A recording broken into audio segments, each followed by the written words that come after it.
you did, then that's family business.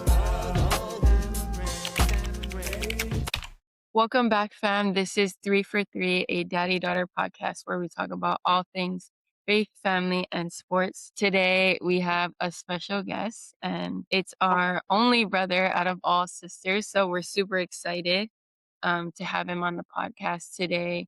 We're just going to talk a little bit about work and life and just get his perspective on everything. Zeke, for the people who may not know you, can you give a little introduction of yourself and kind of share what you do for work? Today is the first episode of the 3 for 4 podcast, by the way. I am the older brother. My name is Zeke, and I'm a professional surfer. I was on the professional world tour for just about 5 or 6 years. And now I'm basically just a dad and a all-around water sport athlete. Yeah, and we're again super excited to have Zeke here today. We don't get to see him a lot, so it's super special. Today's gonna be super light and just casual. We're just gonna talk story, and yeah, we're gonna start off today with some Instagram questions we got in the DMs. The first one is, how come you get crooked teeth? How come you from get yourself? Do you know who asked that question? You.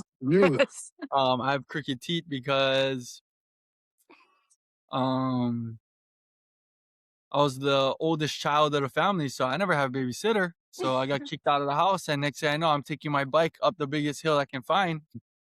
I said, I'm going to ride my bike all the way down that hill. Come to find out, that hill was a lot bigger than I thought it was. Got to the bottom of the hill, some speed wobbles, and I went face first into the pavement. Up in the dentist chair. Was that Snake Hill? Was that Snake Hill? That was Snake Hill. So if anyone's been to Kamehameha schools, middle school, Snake Hill, you know how big that hill is. I never go all the way to the top, but I went pretty far up. And I think he was like four or 5 years old. 4 or 5 years old. 4 on a two-wheeler, and the thing was going so fast. You I had think training wheels on them, but I had just taken off the training wheels. Yeah. My God. And the handleboard just went, and then boom, right? Luckily, I had a helmet on. I had a helmet on. Yeah. But no face mask, but you know what I mean? The teeth caught cracks. And ever since then, my teeth never grow back the same. Yeah. I think we get pictures too, because I think we took soccer pictures the day after. Yeah. So like that week, a couple days later. Yeah. But we had to, So I never had to go for a long time. An emergency surgery, pulled the teeth out, I think, and took all the rocks out from his gums and stuff. It was pretty traumatic. I couldn't stay in a room and watch, but I had to go out. Yeah, it was pretty crazy. Yeah, so that's that's the reason. That's the story. Everybody knows Snake Hill. Whoever goes to Kamehameha school. You've been to Kamehameha, you know Snake Hill. And it's exactly what it sounds like. Just steep. Snake. But it's vertical. Vertical, yeah. Like, Don't. Too much. And they all know too. They have to run Snake Hill. That's even more crazy. Yeah. Everybody knows about that. Well, let's talk about another question from our listeners. What was it like being the oldest and only boy of the family out of 3 girls? What was it like to be the oldest brother of 3 girls? It was, I know I just always wanted a little brother. So I used to just treat all you guys like you was my little brothers. We tried 3 times.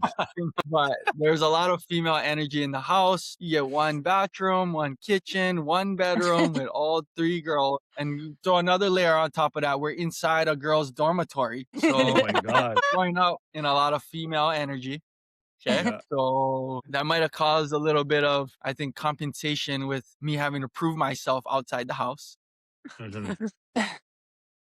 But so I was doing crazy stuff like launching my bike down Snake Hill and skateboarding and doing all kind of crazy stuff. Just On trying the to campus. on Kamehameha campus, just trying to get my testosterone out. Because when I was in the house, all of a sudden I got to be gentle. You were not always gentle though. All those things. I didn't say I was. I said I had to try to be. Try to be. I had to try That's to 2 be. different things. Yeah, that's two different things. But I think it was good for me to find balance and to know that it's okay to be comfortable with myself and have the confidence to know when to have that masculine energy and when to have soft feminine side. So I feel like it was a good balance, especially now that I have a daughter. I feel like it made that transition a lot easier. It's interesting because I was the oldest boy too, with three sisters, so Yeah. kind of same thing, always around strong women in the family, Yes. so it really It's gonna kind test your of, mental strength. That's gonna yeah. test your mental strength right there. So But I got to find kind of like my identity too outside the home, through sports and athletics. And since I didn't have brothers, my teammates were kind of like my brothers. yeah. That was a connection that I made, through athletics, and that kind of helped me out. So I had that balance, yeah. I had brothers outside, on teams, but then when they came home, I had my sisters and mom and family. So it was a good balance. Yeah, it really tests you. I In think a it lot of also ways. brings out this more like say like kind of like this you feel this responsibility to be protective or Mm. to watch over. I don't know if that's just being the oldest or also being the oldest of three sisters, but just having that, not saying like I was going out there proving it all the time, but it's just this sense in my head of like how I felt and how I went through my day that, you know, at home I have people relying on me. I have, my sisters that I have to either protect or take care of, and always having them in the back of my head. And then also when I get home, taking care of you guys. It's basically I raised Jordan and Dalen just as much as mom did, pretty sure. So I was changing diapers, I was babysitting, I was doing all of it. Where now I'm Yeah. realizing why people have more kids. You know what? I need help. So I'm gonna start making some help for me. Yeah, just all those things I felt like were really things that I didn't really realize was happening back then, but now looking back, I realized like all those things were instilled in me early on. So like now taking care of kids or girls or whatever it may be is like second nature almost. Okay, good. Yeah. Next Sarah, question. You want to say the next one? Yeah. Who was the most competitive growing up? Between you three or all four of us? Yeah. All four of us. Again, these are like questions that we got from From the the Instagram. Instagram. Yeah. He's gonna say I himself. feel like I'm gonna be between Jordan and Sarah. I feel like I'm You gonna got be a big between one. you two. I You don't got know. the big one. I don't know. Nobody gonna get mad. Just pick one, bro. Let me You gotta think. move on. Well, I'm growing drawing up. back on some memories right now. Just hold on. Yeah, just growing up. When That's they were probably younger. easier. I Probably don't know. Sarah. I feel like Probably Sarah. Sarah. I feel like it was Sarah. I feel like it was Sarah. Maybe it would have been Jordan, but I feel like maybe I wasn't Such a big gap. paying Yeah, I was attention too to that as young. much. Yeah. Yeah. Because there is that gap, yeah, between Sarah and then the two. You know what I mean? Yeah. So, but I think Zeke and Sarah probably got the worst of me, so I think that's why too. Yeah, because me and Dylan were like what age when Zeke was still like in the house, and I remember him picking us up I from remember soccer there's a practice. picture on my phone from like my senior year, and I was cracking up at you guys because you guys were like, I think you guys just like started talking normal, like normal humans, and I was tripping out. That's how young you guys were. Oh my I think god. that's how young you guys are. I want to say Dalen was like 7, Yeah, because she's 2005 Yeah. 8. born. Yeah, Dalen was Yeah, like 7 or 8, Yeah, Yeah. and I was a senior in high school already. So Yeah. after that, I was gone. Yeah. yeah. And you kind of was gone already before that. I was gone already, but I was at school, so I was more like, Yeah. as long as I was in school, I was home more. Yeah. Okay, good. Yeah. So What matters most to you right now in life? What matters most to me right now in life is my family and being here and making sure they have everything they need and they're happy and they're safe and they're able to do everything that they want to do, and being here for Luna, and also being around more for you guys and mom and dad and our other side of the family with Jenna's family and stuff. I think family right now is probably number one priority for me. okay, good. Next question. People want to know, like, what does a normal day look like for you out in the water? A normal Out the day the for water. me, Of the water. out of the water. Normal day for me during the week is wake up. I usually wake up around 5:45 every morning and make some coffee, take my supplements, move my body a little bit, maybe a little stretch or um some type of little workout, and then get Luna up, make breakfast, her off at school, and then she's in school from about 8:30 to 3:30.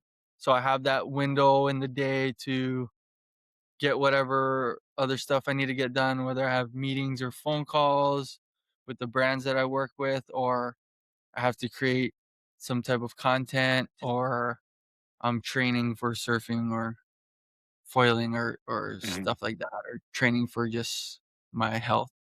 Um, so some of that training includes like Pilates. So I go to Pilates Okala. I feel like that's been a good holistic way for me to train and get my body to move the way it's supposed to, so that I'm able to not only perform in the water, but to be healthy on land for Luna and to help the longevity of my body. And then I pick Luna up from school around 3:30, and then I take her to go do something, whether that's her swim lessons or we go spend time doing something where I try to teach her. Like right now, I'm in this phase, I'm trying to teach her how to surf. So my goal at the end of the summer is to have her be able to paddle out and stand up on her own surfboard and surf by herself by the end of the summer. So we Wow. go every At single day 3 years old. after school. And she's like, what, 3. 4 or not even? It's 3. 3. So now she knows how to swim. Well, She like can at go the end of apart. the summer, though. She already, she's we still pushing gonna. her in and she's standing up by herself already. Only like the Wow. first couple weeks. So, but I just take that time. And from what I've learned from everything that I've done in my life is that the one thing that matters the most, and I've been learning a lot with Luna, is the consistency and the routine. So it doesn't have to be perfect, doesn't have to be long, doesn't have to be a lot. It can be like super small and short or whatever it may be, but to go and show up every day. And then she knows that that's what she's going to do. She knows that we're going to get through this, whether it's hard or she has to learn or she has to listen or whatever it may be. So we do that in the afternoon, and then we come home and then she can watch her cartoon, and then we make dinner, eat dinner, go sleep, wake up, and same thing. It sounds like a long day. So cute. It's a long day. The goal. We want to be tired at the end of the day. There's no problem going to sleep at the end of it, but my goal is to be busy all day. That's what I don't like to be at home when I'm not being outside, being physical. I've been realizing maybe it's because of what I've done my whole life. I've always been active. Dad had us on routine. Like you waking up, you going to school, you get practice in the afternoon, you come home, you eat dinner, you go sleep. So like having that all the time for our whole lives, like now if I'm just sitting at home not doing anything, mentally I'm freaking out. I don't feel good. So I'm learning about that connection between my physical and my mental, like what my mental needs and what my physical needs are, and how to keep those in balance so that I'm in a good place for Luna or for Jenna, or for me to be able to facilitate all the things I need to do. Very good. I have one from a listener. You've been kind of out in, out in public. Like, people see you a lot, like through surfing and YouTube channel and doing all these stuff on TV or just out. Yeah, I mean, you've been very visible. So the question was, do people get wrong about you? They they only see you from from what they see. So I guess this question is, what do people get wrong about you?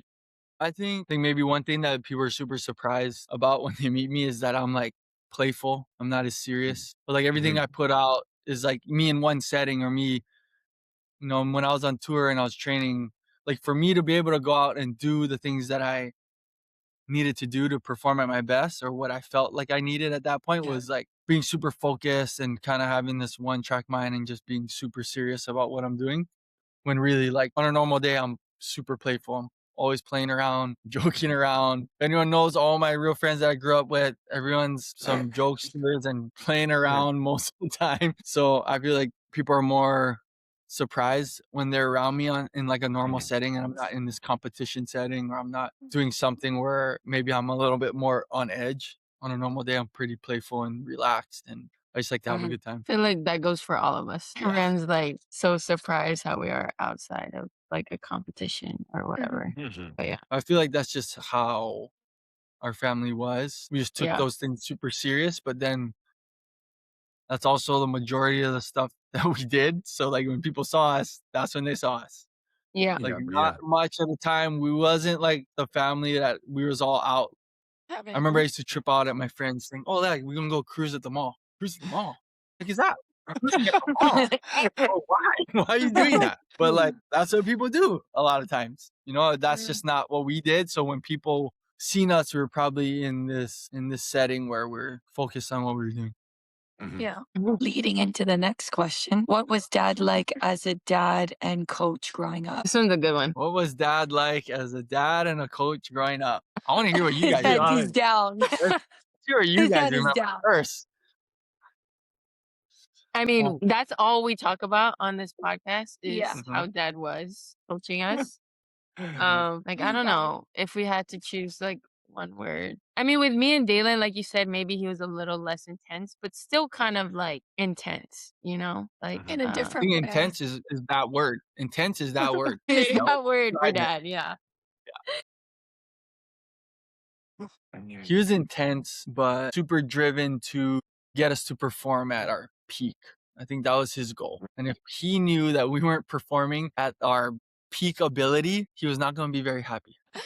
He always wanted that for us, which is like he just wants the best. But like I said, I'm a little kid that all I like to do is play around. That is all I want to do. And I'm seeing Luna like this now. And I'm like, holy crap, that was me. I'm like, do nothing that I tell her to do. I think that was the main thing. And it got pretty intense a lot of times. And I think majority of it was me not understanding why it had to be so intense, but I just didn't understand the level that he wanted me to get to. Where now looking back, I understand why a lot of times he's really hard on me.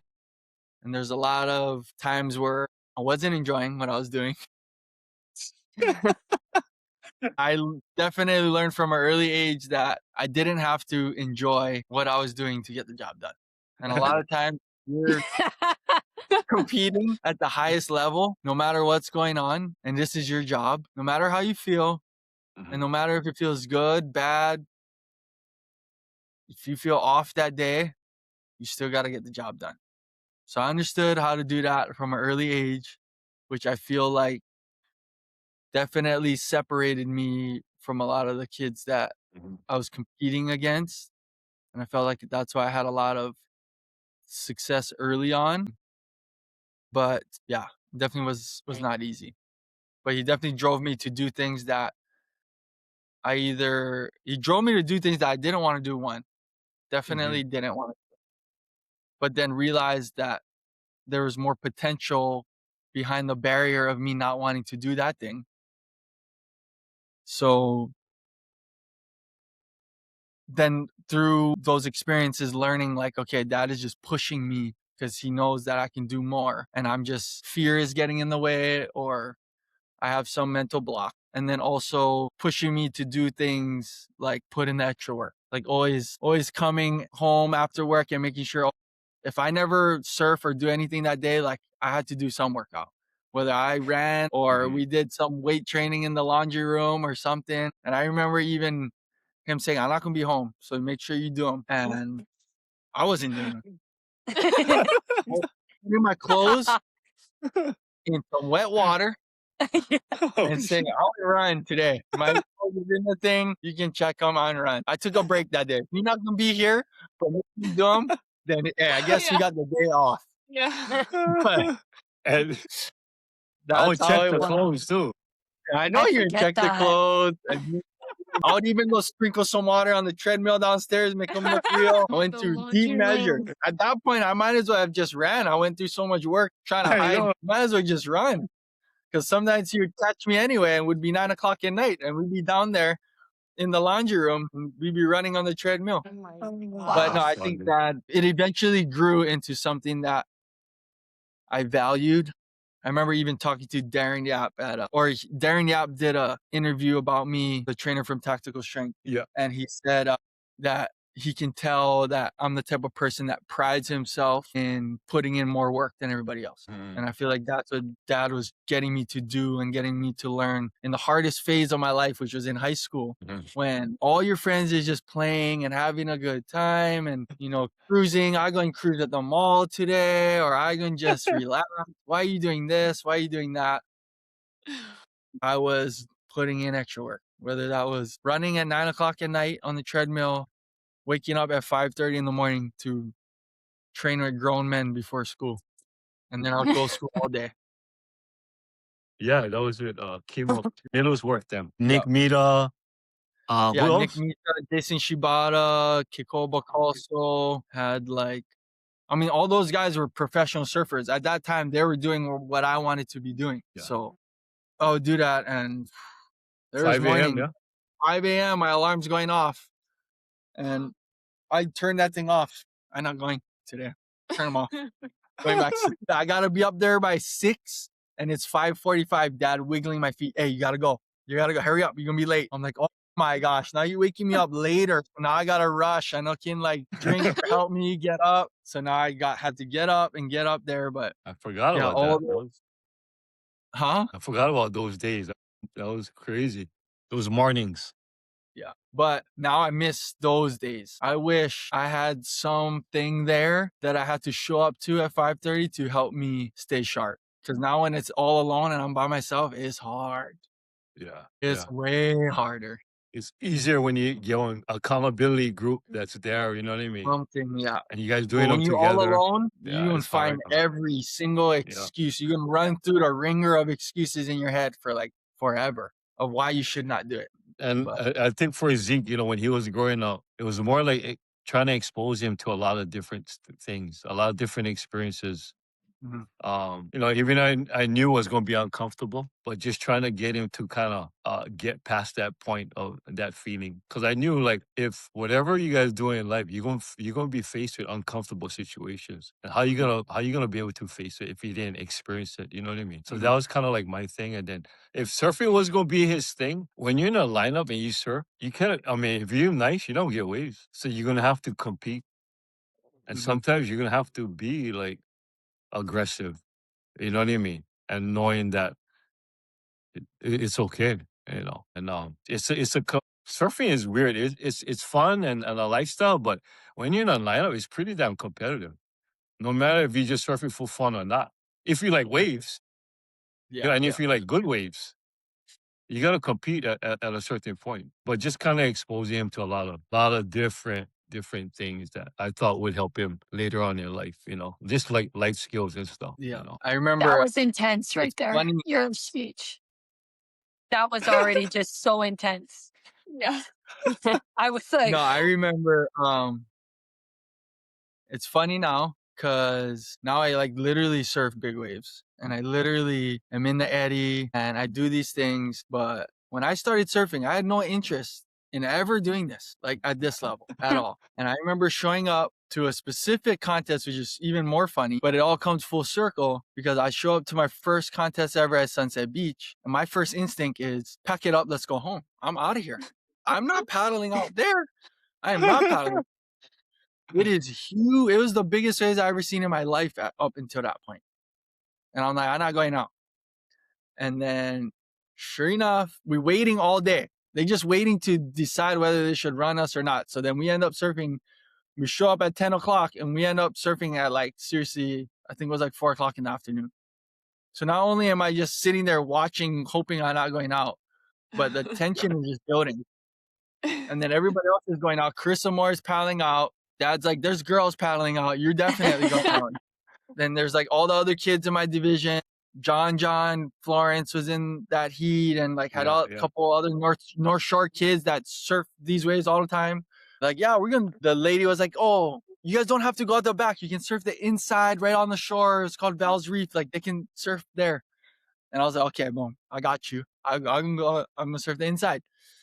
And sure enough, John, them no, we're gonna surf out the back, blah, blah, blah. So she's like, okay, we're gonna have lifeguards or whatever. And I'm like, okay, no worries. They're going out the back. I'm gonna stay on the inside. And dad comes up to me right before the heat. He's like, "You're not surfing the inside. You're going out." And I'm like, "Oh my gosh, bro, I don't even want to go out the back." He's like, "Don't have the lifeguards. Don't have the lifeguards there. They're gonna be with you guys the whole time. Gonna be safe. Gonna be safe." We get out the back. Huge set comes in. Everybody gets caught inside. Boom, battered. Everybody's gone. I'm by myself. Out 8-foot Sunset Beach by myself. I think I was seriously 7 years old. 8 years old. 7. Yeah. And my board is tiny. I'm freaking out. And I'm like, if I even catch a wave, I'm going straight to the beach and I'm out of here. And I just remember being super scared. John is like getting barreled, like surfing these waves. He knew how to surf those waves already. I mean, granted, he was a couple years older than me, but Okay, it that's was what I was insane. gonna ask. Were they the same age as you? He was like a year. He's only like a year older than me. It's like a year older. Oh. But in saying that, then that experience was my first experience, and it just went up from there. So like dad knew how to somehow push me, launch me into that situation and have me fight my way out. And then now, who knows, if that situation ever happened, then I maybe wouldn't have even had the career that I had, because Sunset Beach was one of my most successful places in my professional career, which is funny because it stemmed That from a very challenging first experience. Yeah. From traumatizing to victorious. but that was just kind of the theme. That was the theme, and I think it was because it was new for both of us. Like, it wasn't only new for me. Like, you didn't grow up doing this. No. So And, we and everybody both, gotta know that we all grew up in town. We grew up yeah, in town. we We're just not figuring this North out. Shore people. No. No. People have And we asked grew up if with you shoes. were a surfer, Dad. No, just for No. fun, recreational. Dad started surfing with his friends in college. College, yeah. After I played, I wanted to do Cross-training, like, something. stay Yeah, in shape. Yeah. yeah. And So then that's when they had me. yeah. So while he was doing that, I was there. I just so happened. Crazy to Whereas think all about. these other surfers, they're pretty much generational families. Like down the line, they grew up in the sport and just the lifestyle. We didn't. We all played with shoes on our feet, sports and games and stuff. But yeah, so that was funny. Yeah, Crazy. I'm gonna say something. yeah. But off of that topic, what we usually talk about with dad is how when he makes us condition, he always says like we do the last rep, right? If it's like 10 suicides or whatever. We do the last one. He said, okay, one more. Okay, do one more. We're like, Ah, what? You said we were do done one after more. this. You said we were I freaking knew done it. after this. And we get so mad. But that's what we talk about Get all the mad, time. and then you just gotta know there's gonna be one more after this. No, but then there's one more I after gotta the hear one the last more. one and go, okay, I'm gonna have one more. You just gotta know it. And then he would always say he would make us shirts that says one more on it, One but more. the shirts never came. But I think that's a good one. It's so funny because Jenna asked me to do workouts with her sometimes, and then I do that, and she just no can handle. She is so And those two, yes. I know, but I just do it because I just want to see the reaction because it cracks me up because I remember that 'Cause, like, feeling. Because mentally you get so set on those set of what you're gonna do, and then sudden change, and you can't handle it. You know what I mean? Like Oh my. you're gonna have sudden changes like that, and you're gonna be able to respond. You gotta respond and just do it. My thing to get through that was I'm gonna stop thinking. Just tell me when I can be pal. I'm gonna keep moving. I'm gonna die out here. I'm gonna die. Let's die out here. And that's how I got through it. I was like, we're going to the death. Tell me when we're done. Okay. I'm not even gonna think about whether is this my last rep or not. That was the only way I could get through it, or else my expectation, that's what I learned early, was if I had an expectation of something and it was like Didn't meet my expectation, I was broken. I'm broken down. I can't even go any further after that. So I had to take, as long as could mentally take out the expectation and think about the worst scenario, which in that case would be doing one more after I said I was going to be pal. If I got used to just going, I'm okay with that, then I could endure a lot more mental and physical discomfort. Yeah. Mhm. For Okay, sure. good. We got one more last question from the Instagram people. When did you Okay. realize surfing could actually be your career? That's a tough one because I think I always knew I wanted to do it from like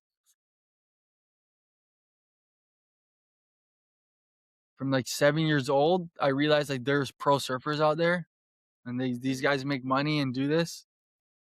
But I don't think it became real. Like this is what I'm gonna do until I think maybe 10th grade after I broke my back. Yeah, Dad? Yeah. It was after I broke my back and it was like, if I wanted to do this on top of the extra work you do to just like perform at my best, I got to do extra work just so I can show up now. Mhm. So like, how bad do you want to do this? To where are you willing to train twice, 3 times, 5 times harder than everybody else just to show up? Mhm. And then I said, yeah, that's what I want to do. You remember that doctor's appointment me and you went in Yeah. at Kaiser? You remember that night? And they said I wasn't going to surf again. He said the doctor said you should find something else to do. Yeah. Really? Yeah. Wait, Dr. Hamilton? No, No. wasn't. The back doctor? Specialist for Wasn't. my back. Yeah. I remember that night. It was like So what did you guys do after that? nothing. I We remember never listened to him. You guys I was like, what this guy talking about?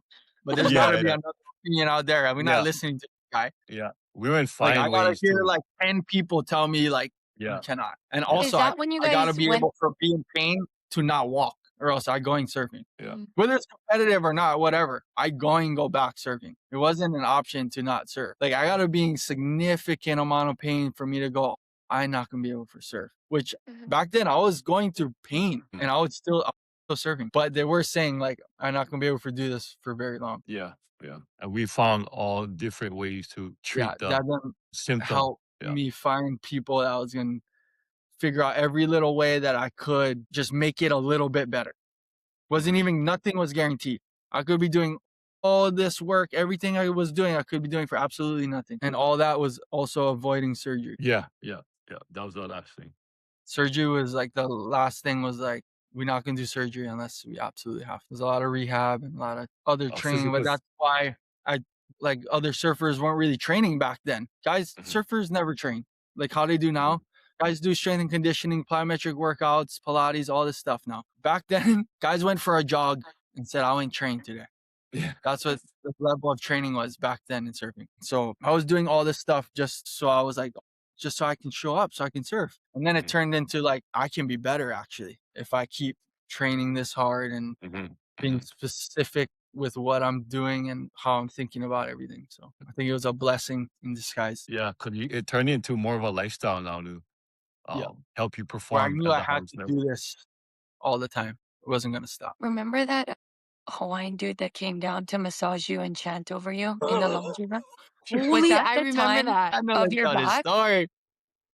That was so scary. That was pretty heavy. That was pretty Oh heavy. my I God. remember God. that. It was in a But laundry room, I think. it was in the Yes. laundry Yeah, and it room. was like deep under. Zeke didn't look And like there's a bunch him of after Hawaii. that. He looked like Was on somebody Hawaiian else. spiritual experience Yeah. of Lomi, I think was. Yeah, it was like Lomi. He was doing Lomi. Yeah. It was pretty Wow, good though. that was. Yeah. But We The guy were was along watching in with the corner. Me and the girls were watching in the corner. Uh-huh. It was like he was throwing water and like chanting and wow.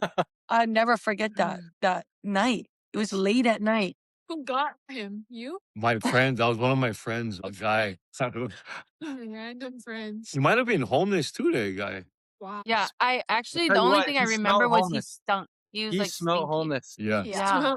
But he looked pretty strong, his hands and stuff, when he was But working on the Zeke. funny thing is, I know guys now that are like that do Lomi. That's just how these guys are. That's how they are. Along with Mhm. drinking kava too at that time. He was drinking kava. I'm doing it. But I remember him, he worked on me, it was pretty good.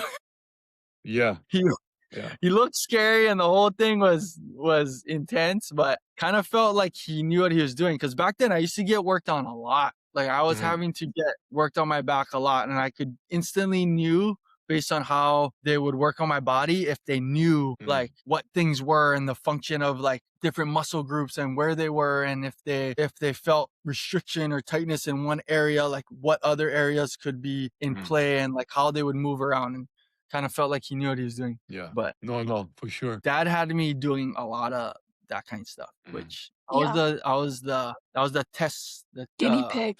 You're the best, bro. guinea pig. So I went through all the rugged ones, and then now for you guys was all okay. We knew what to do. Yeah, yeah. Yeah, I was just going to find whatever ways that I could to Yeah. get you guys better. You know what I mean? Mhm. So yeah, that was just those experiences. Yeah, like how'd you even find the ankle guy over here? The guy that rubs ankles? It was The a guy who rubs guy who ankles. used to do it when I was in high school. He's a protege now of him. Oh. Yeah. So he lives right down the road from us, and he goes straight to the sprained ankle and just start working on it. Well, yeah, you had one guy do that to me too. Yeah. That's the Bruh. same guy, My same kind God, of connection. Yeah. that is Bro, the it's worst. the worst. That is Wait, the Galen, you worst had it thing done to you? ever. Twice. They Yeah. just my take your sore ankle and they Oh, like just that. feel like they just breaking them all over again. Yeah. Exactly. No, and then he does it right there. He tell kid, go on the street, run right now. You can go sprint. Just like that. Oh my gosh. That made me Crazy. not believe in ankle injuries. For real. That made me like gonna be sore. You unroll your ankle, gonna be sore, but you can still go. Like nothing Yeah, else yeah. really, unless like you can snap your whole ligament to where you cannot walk. Like if you just sprain your ankle and was kind of when golf ball was swollen, like Keep moving bruh, on them. like, you can. The more you move them, actually, is better. Yeah, the It's just crazy. circulation, huh? Yeah. Yeah. And I think that was their theory, like just get into it and get all that blood out of there. Yeah, the You blood know? flowing. Yeah. Yeah. Okay, so that concludes our questions from the listeners. We'd like to thank them for submitting their questions. We want to move on now to just a couple more segments about first one, kind of touching upon being a pro surfer. Mhm. And what are some of the pros and cons of being a professional surfer nowadays? Like you said, you was on tour for about 6 years. You competed in the Eddie twice. You competed all around the world, on the Mhm. QS and the world tour, so you've experienced a lot, as a professional surfer and stuff all throughout these years. So what are let's just talk about the pros, couple things. About just being a pro surfer and doing the tour and Yeah. everything. Yeah. I guess just the main thing was it was what I wanted to do since I was a little kid, and just being able to make it to that tour, which when I was young they used to call it the dream tour, and get to that place where I saw all my heroes, where it was like Sonny and Andy and Bruce and Mick Fanning and all those guys. Just accomplishing that goal and being able to, I guess, be at the level or at the highest level of surfing that I felt like I could get to, and where I felt like I needed to get to prove that. So I feel like that was like the main thing for me. And then also going to surf these incredible destinations around the world and being able to travel and see new things and have a lot of access to things in the surf world that I feel like were really cool to me. Just like showing up and going to like, I don't know, these surf events, and like I never got to play football or anything like that. And my main thing with wanting to play football was I wanted to walk out under the lights like on a weekend and feel that feeling of like walking out on the field with everybody, and like I wanted to just know what that felt like to come out and perform on that level. So for me, being able to go on tour and go to these huge competitions all over the world and kind of get that feeling of walking out and going to perform was really cool to me, and to be able to train and prepare for those moments. Because the world tour is like the NFL anyway. It's the highest level of Yeah, for surfing, the world tour surfing. is like the NFL or the NBA or the MLB. It's all those things. It's like the World Surf League. So Cool. What is couple cons maybe that people wouldn't be able to see, being on the tour? I think the hardest things about being on tour was,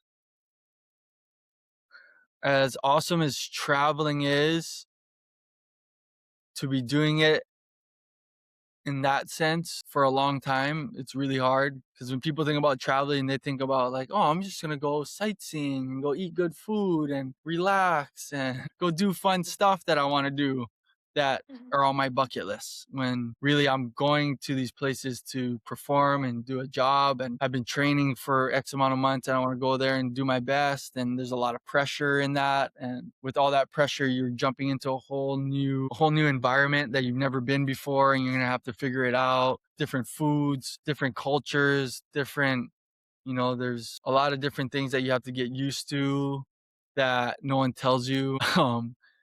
Is a skill that you have to acquire. You have to learn how to travel. You have to learn how to do all these things.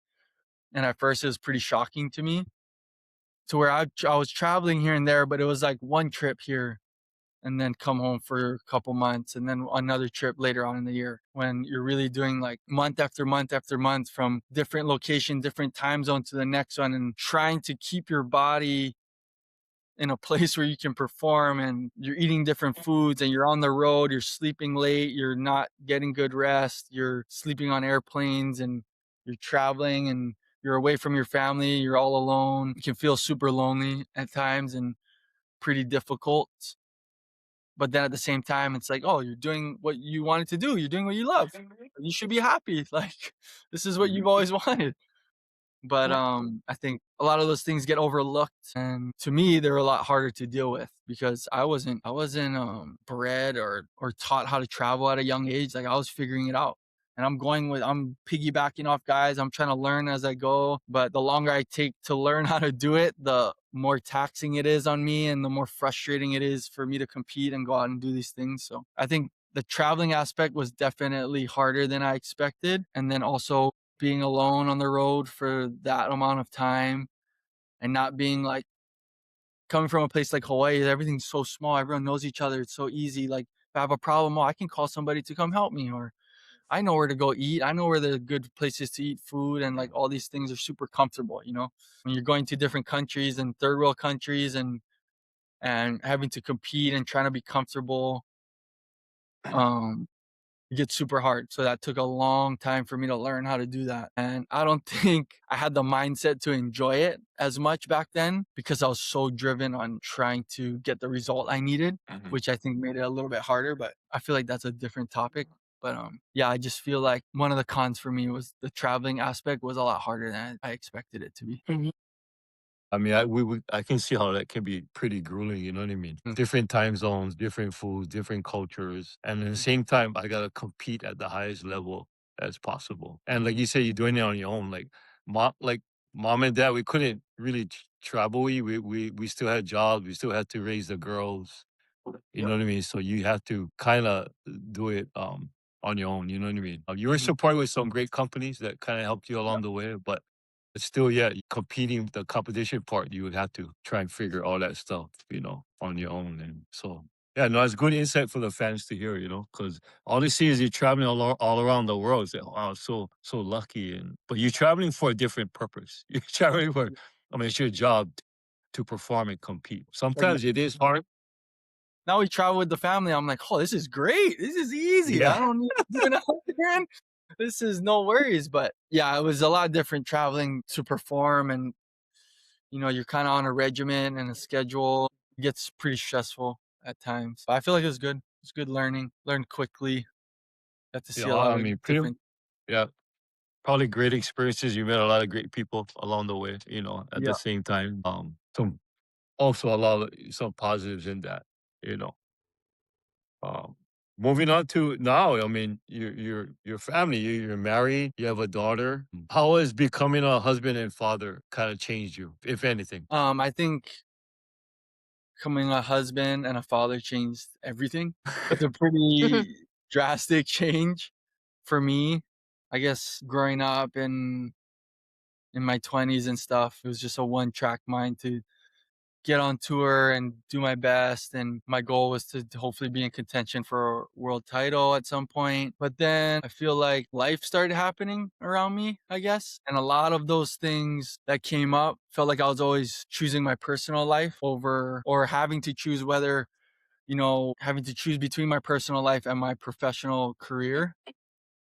And trying to balance those things were pretty difficult, I felt like, as far as what my career entailed. I feel like just the traveling and the demand of time and money and everything really made it harder once I was trying to start to create my own family. If you think about it, families need like stability and time, and requires you to be present with them. And I felt like surfing at the level that I was doing it at was taking away from everything that I was trying to build in my personal life, which was family, which was getting married. And then once I had Luna, I felt it even more intensely, but I still tried to make it work. I thought, I can do it all. I can still compete at a high level. I just have to be better with managing my time and being more productive. But then I think the main thing that started crossing my mind, it even crossed my mind once I got married and stuff, was my purpose. Like what's my purpose here? Like every day, if I'm going surfing and I'm trying to train and I'm putting all this time and effort in and I'm going away for months at a time, I felt like I was losing that purpose that was driving me to perform at my highest when I was surfing. And maybe it was just I wasn't as present with my surfing as I was before, because I'm thinking about my wife at home or my baby, and maybe that's where I want to be, or maybe that's where I just deep down feel like that's where I should be, And regardless of these feelings was coming when you was on tour competing. when I was on tour. Probably my Yeah. last few years. Yeah, yeah. Because you had Grant baby already, you got married. got married, and then we had baby where Jen was pregnant, and Uh-huh. then we had baby. So trying to do everything, I think it just shifted my why do I do things? Why do I wake up every day and feel inspired and feel happy and feel motivated to do it? And I felt like once Luna came, I felt it really intensely. Like my purpose for surfing was super shallow, and I just didn't feel the same passion that I felt when I was in like my early 20s and I was on tour for like my first couple years, and that's all that mattered to me. Like I like to put it as like surfing was my baby. That's what I was holding on to every single day. That's what I was thinking about and caring about and nurturing and valuing every single second of the day. But then when Luna came, it was like, oh, well, now Luna is what I cherish every day. Luna is my reason why I wake up. So for me to go out and be away from her for this extended amount of time, like it's not really feeling as worth it to me. Like I feel like I should be there. So it's making it really hard to compete. So I feel like that me creating my own family at home definitely changed the dynamic of everything for me in my life. And it's more important to me now to figure out how to do things, do whatever I can to stay home and be here with them. Mhm. What kind of dad you want to be to Luna and just to your children? I don't know. That's a good question. I just want to be here and be the best dad that I can be. And I want to be here to experience life with her. Mhm. I don't necessarily feel the need to like be a certain way with her. I kind of just want to be whatever it is that I feel like she needs. So Good whether it's answer. that she needs the support or the love, or she needs to be pushed or driven to do the things that she wants to do, then that's what I want to be. I think the most important thing is for me to be here as much as I can and be consistent with her, and to have her know that her mom and dad are here all the time. Mhm. Hey, good. Good. Good. You cut that out now. Make sure you edit that thing. Okay. No, I'm not editing that. Kind of winding it down, son. Couple more questions. What kind of Just talking one, about? Dad. Dad, Yeah. We're just talking one. about like yes, we're talking about our future generation. We always want to be able to kind of give back, Yep. to our community, to our future generation, because there will be leaders in wherever they're at. You know what I mean? So we want to really be able to kind of impact people in that way. Mhm. What advice would you give young surfers in Hawaii trying to make it as a professional surfer, or any young athlete trying to get to that level of? I think this should relate to just athletes or anyone in general, really. And this is something I've learned since I've stopped competing, I think. and just me taking a step away from it and watching it from afar, but then still being young and having enough energy to like still do it. Like at least thankfully my sport is something that I can do as a lifestyle. But I've been thinking a lot lately about my career and like, oh, what I could have did better or things that I could have changed. And especially when I watch contests and stuff, or when I've been working with some younger kids that are trying to get on tour, and I try and help as much as I can.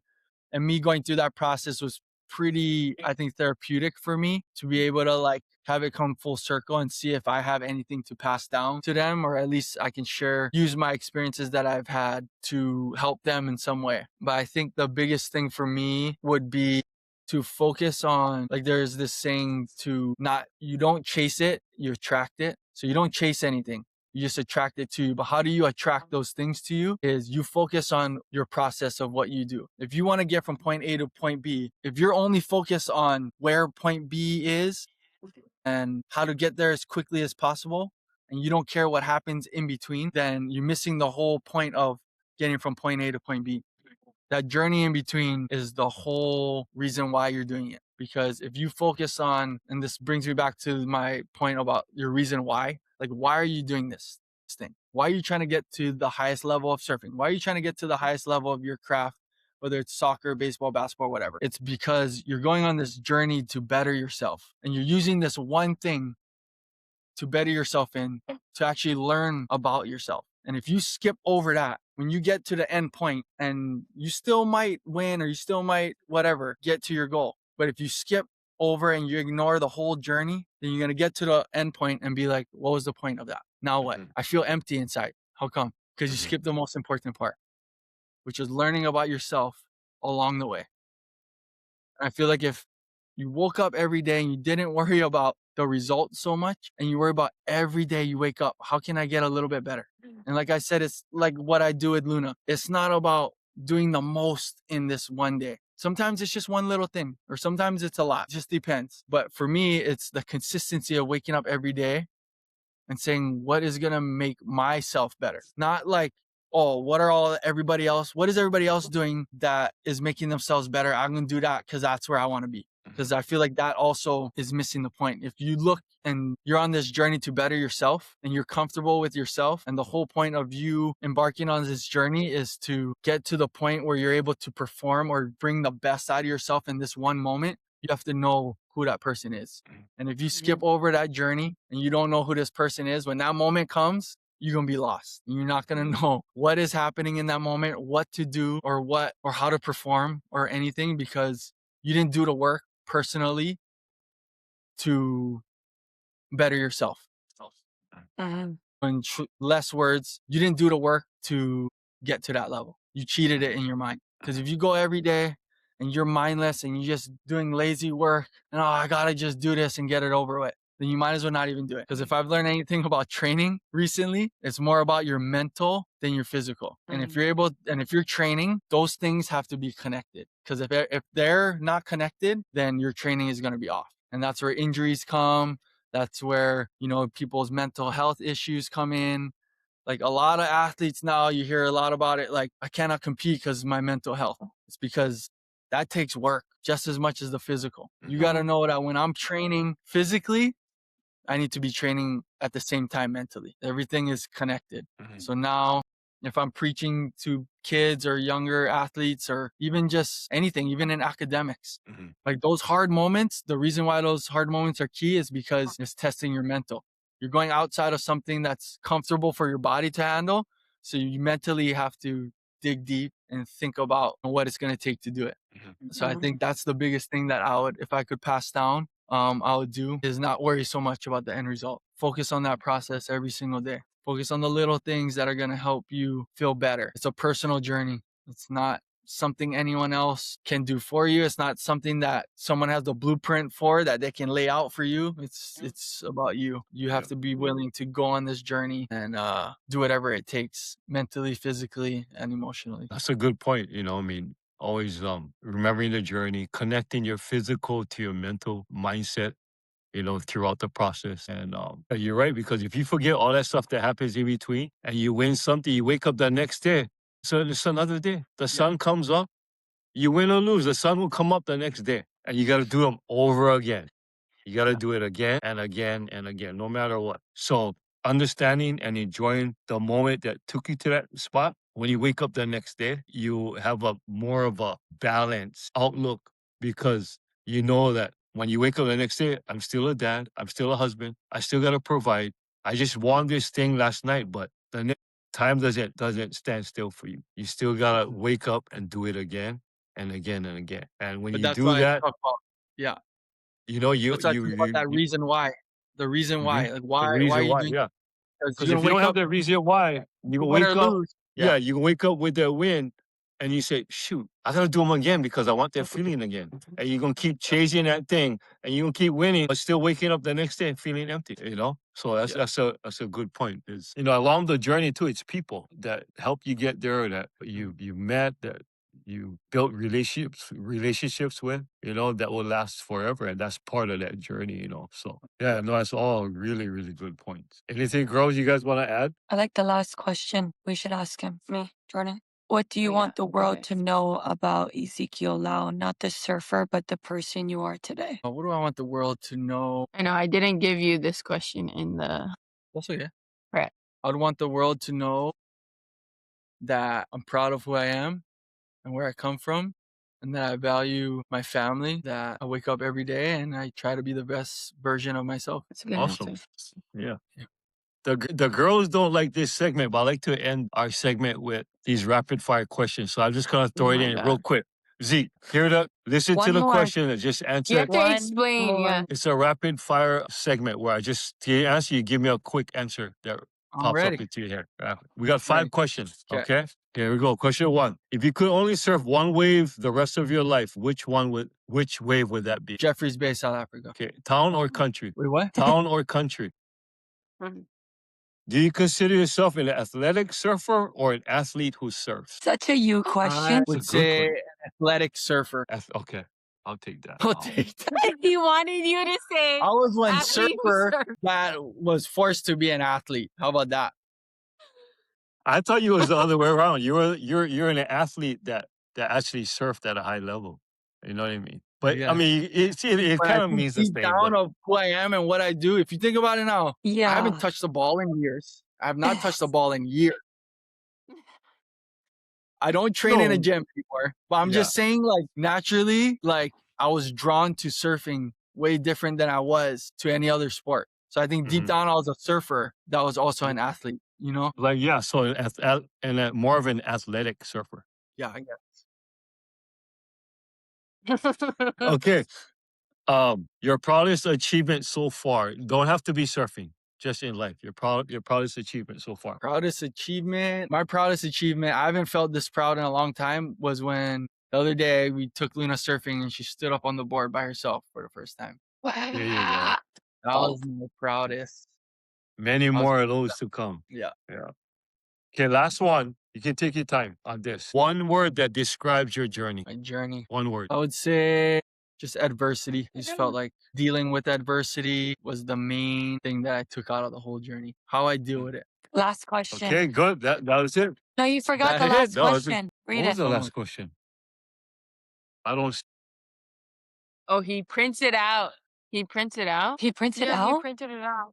My Yeah. gosh. Sit up. Which is this one? Yeah. We He- did Who that is your already. favorite we already- sister? Who is Oh my my God. favorite All sister? All right, cross down out. God. We're not gonna do that. Dropping Shoot. right now. You don't have to Rapid answer fire. that. Cross down out. We asked mom. Yes, Oh, mom. yeah. No, what What mom did said? mom say? She She did said- not She pick. never answered. No, I don't watched it. have She never to. answered. She never answered. Yeah. She cannot. You cannot. Thanks, son. Thanks for joining us. We had a great time. It was fun actually. We're gonna have to do a part 2 because Yeah. we Part have two. more questions that we didn't kind of go over, but we just thought we could do that on another time. So Yeah. That was we'll He perfect. get you on wanted to again. make this podcast like 3 20 hours. I was segments. like, no. 20 segments. We do it Yeah, again. We do it part again. two. But Yeah, we can do part okay. 2. Okay, perfect. Okay. Thanks again for joining us for this episode for This is 3 for 3. Just want to tell the listeners, don't forget to like, comment, and subscribe. And Follow us on all our social media platforms at This Is 3 for 3. We'll see you all guys on the next episode on our 3 for 3 Daddy Daughter Hey, you watch podcast, it. Dylan, put it up. where we Hey, talk like- about faith, family, and sports. Aloha.